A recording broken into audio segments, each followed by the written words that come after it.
Fred's translating everything, but he said, "Let me see a picture," and I have a picture of my kids that I'm carrying with me, of both of my boys together. I have it in my bag, and as a little picture of them. I think my son is like 7 years old, and his brother is like 5 or 6 in the picture, and maybe my son is 7 or 8, but I still have that picture. Anyways, I show it to the Taita, and my friend's translating, and I say, I had this vision, and it really like scared me, and it really shook me up. Uh, is there anything I can do? And he says, yeah, we will do a protection prayer for your boys. And also, by the way, I haven't given this guy any money. We haven't given them any money. They fed us 2 nights. We fed them 1 night. Everything was not about money. But he looks at my boy's pictures, and next thing you know, he's got it with him, and he starts to go into a trance, and his eyes are rolling in the back of his head, and he's talking in tongues, and he's going num num num num num num num, protection for Lucas and Jesse, protection for Lucas and Jesse, and he's doing that for like, man, this protection chant went on for about 2 or 3 hours straight, and he was like protection the whole time for the boys. And I was tripping on it. I was less like meditating with him and following him and listening to him, but he kept on saying protection for Lucas and Jesse, protection for Lucas and Jesse, and he was like talking in tongues in between, like it was a trip. But his eyes were rolling in the back of his head, and he was burning all this incense, and definitely doing his thing. And I listening to him, and all of a sudden it's about 4 o'clock in the morning, and the sun doesn't come up to like 7, but it's like 4 o'clock in the morning, and all of a sudden he's saying protection for Lucas and Jesse, protection for Lucas and Jesse. And I saw every blade of grass saying protection for Lucas and Jesse, protection for Lucas and Jesse.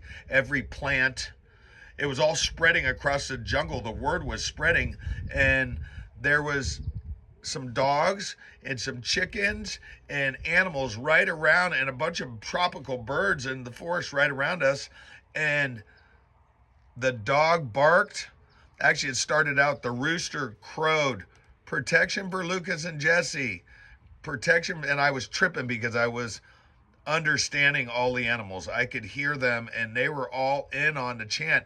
They woke up all at once. The whole jungle woke up at once, and you could hear all of these birds in the background going, protection for Lucas and Jesse, protection for Lucas and Jesse. The whole earth was talking, and the message was spreading. It was like a ripple that kept going.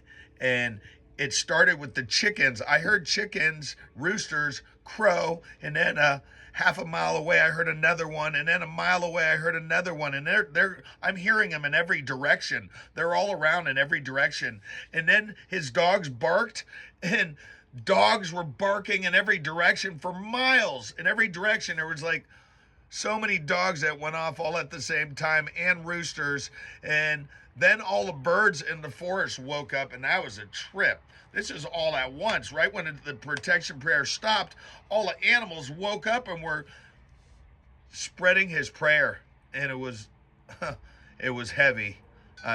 It's hard to believe, but I could hear all the animals, and I understood them.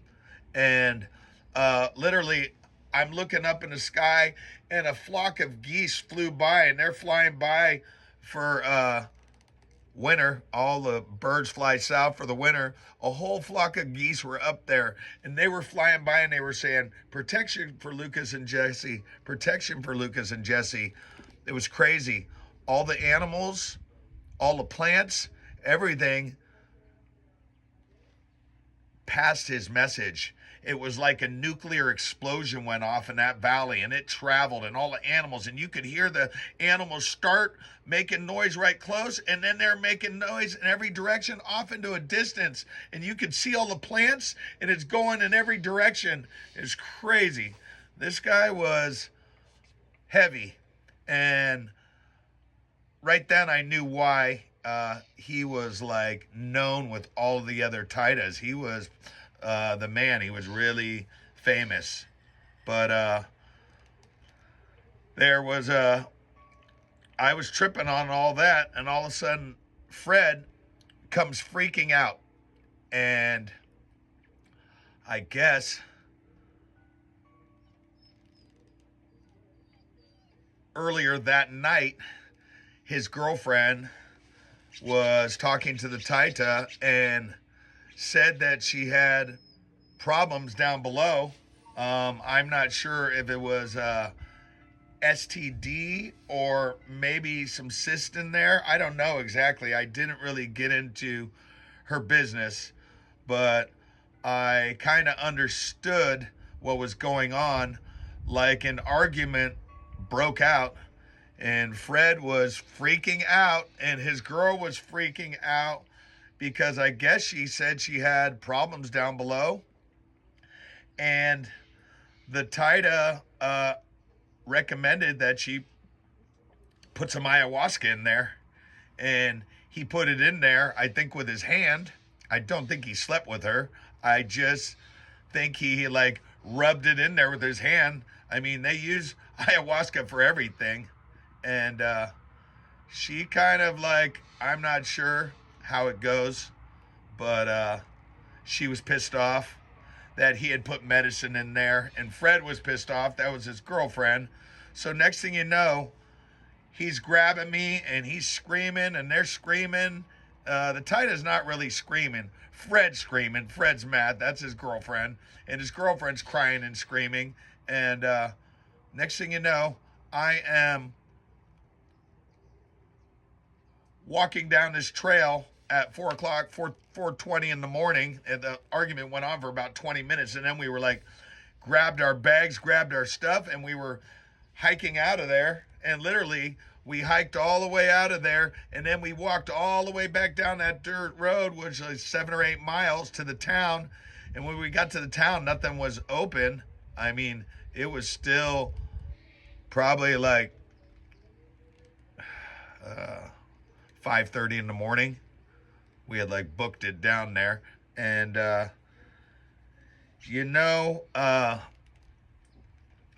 not sure what happened, but it was kind of crazy and it was traumatic. And I had a good experience with Taita Beautiful.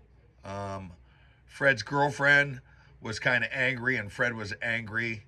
I think I understand. I don't know. When you're out in the middle of the jungle, it's really primal. So, if you decide to show the Taita your private parts and you want him to help you with them, well, you never know what you're going to get. But anyways, I hope I'm not offending anybody by telling this story.